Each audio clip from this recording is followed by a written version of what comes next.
বিসমিল্লাহির রহমানির রহিম। মধু প্যাকেজিং কাজ করছি। মধু প্যাকেজিং কাজ করার পাশাপাশি আমি কয়েকটি তথ্য দিতে চাচ্ছি। সেটি হচ্ছে, মধু জমে গেলেই যে ভেজাল হয় এ কথাটির কোনো ভিত্তি নাই, এ কথাটি সঠিক নয়। আচ্ছা, দ্বিতীয়ত হচ্ছে, আগুন, পানি, পিঁপড়া, চুন, ভিনেগার ও ফ্রিজিং করে মধু পরীক্ষা করাটা একেবারে বোকামি, একেবারে সঠিক নয়। ল্যাব টেস্ট ও মধুর পরীক্ষা ল্যাব টেস্ট ও মধুর বৈশিষ্ট্য জানা থাকলে মধু চেনা সঠিক হয়।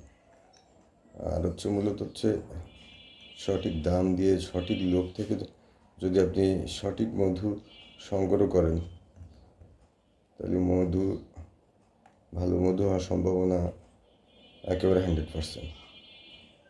যারা মধু সংগ্রহ করেন অনেকে বলেন যে মধু জমে গেছে। অ্যাকচুয়ালি জমে যাওয়াটা একটা পরিমাণ আছে।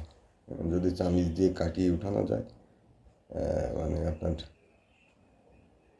পায়েসের মতো, সেমাইয়ের মতো, তাহলে বুঝতে হবে যে জমে গিয়েছে। এমনি মধু ফ্রিজে রাখলে হালকা জমাট বাঁধবে, এটা স্বাভাবিক, সে যে মধুই হোক, প্রাকৃতিক মধুর ভিতরে। আর যে আগুন, পানি, চুন, বিভিন্ন ধরনের ভিনিগার বা ফ্রিজিংয়ের মাধ্যমে যারা বলেন যে অ্যাকচুয়ালি বৈজ্ঞানিক কোনো পদ্ধতি নেই এইভাবে করা। একমাত্র ল্যাব টেস্টই সঠিক মাধ্যম। মধু সঠিক ভালো না খারাপ সেটা শুধুমাত্র ল্যাব টেস্টের মাধ্যমেই জানা সম্ভব।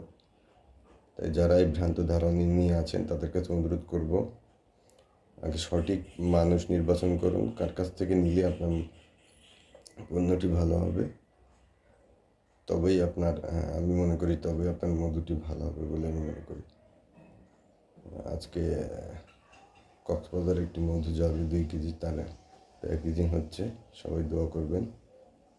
আসসালামু আলাইকুম। আমাদের সুন্দরবনের মধুর পক্ষ থেকে সকলকে অসংখ্য ধন্যবাদ। আসসালামু আলাইকুম।